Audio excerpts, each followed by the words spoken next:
మన గుంతకల్లు న్యూస్ కి స్వాగతం.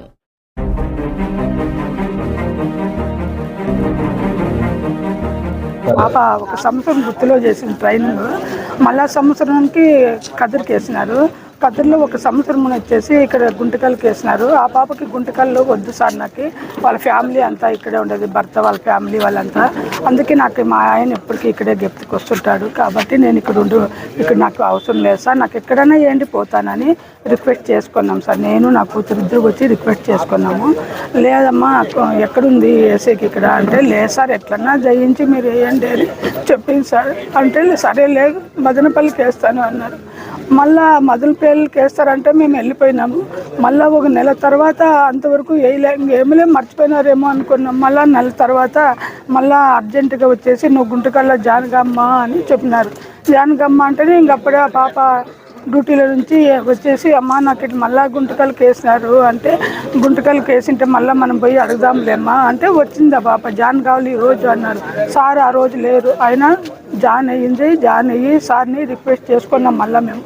సార్ మళ్ళీ మీరు గుంటకల్కి వేస్తారన్నారు సార్. గుంటకల్లో వద్దు సార్, మా పాప ఇక్కడ ఆ పాప ఉండలేదు, అసలు ఆ పాప మర్చలేదు ఆయన్ని, అందుకే ఆ పాప ఇక్కడ ఉండును అంటాను సార్. ఎక్కడన్నా ఏంటి సార్ పోతుంది ఆ పాప అని నేను కూడా వేడుకున్నాను సార్. మీకు కాళ్ళు పడతాను సార్, నా కూతుర్ని ఇక్కడ మాత్రం ఉండేద్దని ఎక్కడన్నా ఏంటి అని వేడుకున్నాం సార్. సరేలేమ్మా అదే సార్ సుదర్శన్ రెడ్డి సార్ని అడిగినాను సార్, ఆ పాప ఉంటే ఇక్కడ ఉండు సార్, ఆ పాప చనిపోయేదే ఖచ్చితం, ఎందుకంటే ఆ పాప జ్ఞాపకాలన్నీ ఇక్కడే ఉన్నాయి కాబట్టి ఆ పాప ఇటు ఉండు సార్ అని ఆ సుదర్శన్ సార్ మీ కాళ్ళు కూడా పట్టుకుంటాను సార్ నేను కళ్ళు అంటే వద్దులేమ్మా వేస్తాంలో 10 దినాలు సిక్కులో పోండి అన్నారు.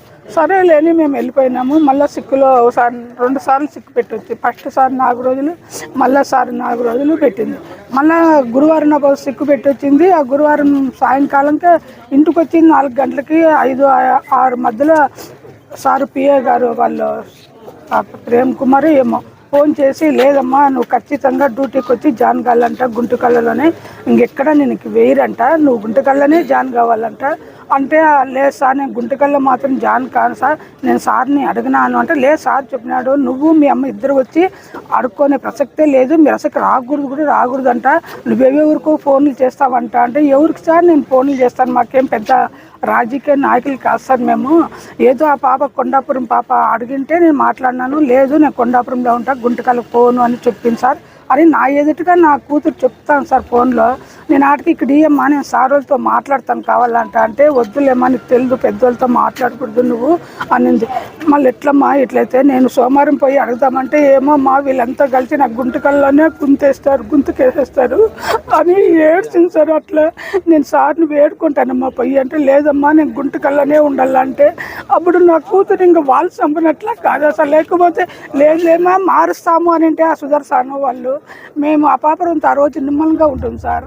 సాయంత్రం ఈ మాట చెప్పినారు, ఇంకా మధ్యాహ్నం కల్లా ఈ పని చేసింది సార్. నేను గుడికి వెళ్ళాను, ఇంట్లో ఎవరూ లేరు, అది చూసి ఎందుకు నాకు ఎట్లా గుంటకలు తప్ప ఇంకెక్కడ వేయరు అన్నారు కదా, ఇంకా నాకు వద్దులే ఈ జీవితమే అని ఆ పని చేసింది సార్. సుదర్శన్ రెడ్డి ఈ పని అయిపోయి కదా సార్ చేతిలో ఉండేదంతా, ఆయన వేసింటే ఆయన చేతిలో ఎక్కడో పక్క వేసినా కూడా వెళ్ళిపోతాండు కదా సరే పాప, ఈ జీవితం ఇట్లా చేసుకునేది కాదు సరే పాప, చాలా ధైర్యస్తురాలి, అయినా ఈ గుంటకలు మాత్రం నాకు వద్దు అని ఇది ఒక్కటే రిక్వెస్ట్ చేసుకున్నాం సార్. నేను నాకు కూతురు వాళ్ళు సరేనమ్మా నువ్వు ఓకే, నువ్వు ఏడో పక్క లేదా 1 సంవత్సరం కదిలోనైనా ఉండేయండి నేను ఉంటాను సార్ అంటే కూడా వాళ్ళు అసలుకి వాళ్ళ సంవత్సరానికే చేయకూడదు కదా సార్ రీలే అప్పుడే ఆ పాపని, అయినా చేసినారు. మేము చట్టాన్ని మాకు తెలియదు కదా సార్, అందుకని మేమేమో అడగలేదు. కానీ ఆ పాప రాత్రంతా ఆలోచన చేసుకొని పొద్దున్నే ఆ పని చేసింది సార్. ఇప్పుడు సుదర్శన్ సార్ వేసి నింటే నా కూతురు చనిపోయేది కాదు కదా సార్, ఇప్పుడు వాళ్ళ నుంచే నా కూతురు చనిపోయినట్లే సార్, లేకపోతే ఇట్లా కాదు సార్. నా కూతురు బాగా ధైర్యం పోనీ ఎక్కడన్నా డ్యూటీ చేసిందో ఆ పాపతో రిమార్క్ ఉందని అంటే, మీరు నా కూతురు ఏ శిక్ష ఇచ్చినా విధిస్తాను, భరిస్తాను. కానీ ఆ పాప ఎటువంటిదంటే బంగారట్ల బిడ్డ అని అందరూ నా బిడ్డని అన్నోళ్ళే, కానీ నీ బిడ్డ అట్లా కాదమ్మా పాపం ఇంకొక సంవత్సరం అటు ఉండించింటే సరిపోతాండి కదా అని అందరూ అన్నారు సార్. కానీ ఇప్పుడు మాత్రం ఆయప్ప నుంచే కదా సార్ నా కూతురు చనిపోయిండేది. ఎందుకంటే నేను ఏం చెప్పాలి సార్, నా కూతురు మళ్ళా నాకు తెచ్చేయగలడా సార్ ఆయప్ప, నేను ఎంత సార్ నీ కాళ్ళు పట్టుకుంటాను సార్, నా కూతురు మాత్రం మీకు ఉన్నేద్దాను సార్. ఎందుకు ఉన్నకూడదు అంటే, ఆ పాపకి కొంచెం మైండ్లో అతనే ఉన్నాడు సార్, అది భరించలేక ఉంది సార్. ఒక్కొక్క సంవత్సరం పోతే ఆ పాప అన్నీ భరిస్తుంది సార్ అని నేను వేడుకున్నాను సార్.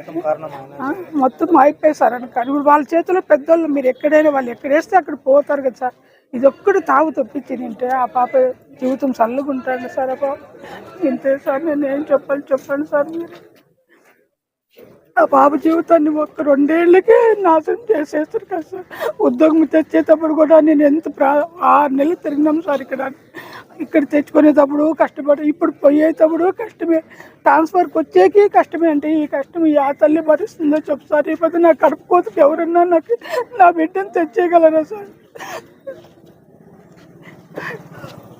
ఇప్పుడు నాకు న్యాయం చేసే భారం మీదే సార్. ఏం చేస్తారో ఏమో, ఏం చేయాలనుకుని మీరే సార్ చేసే బాధ్యత నాకు.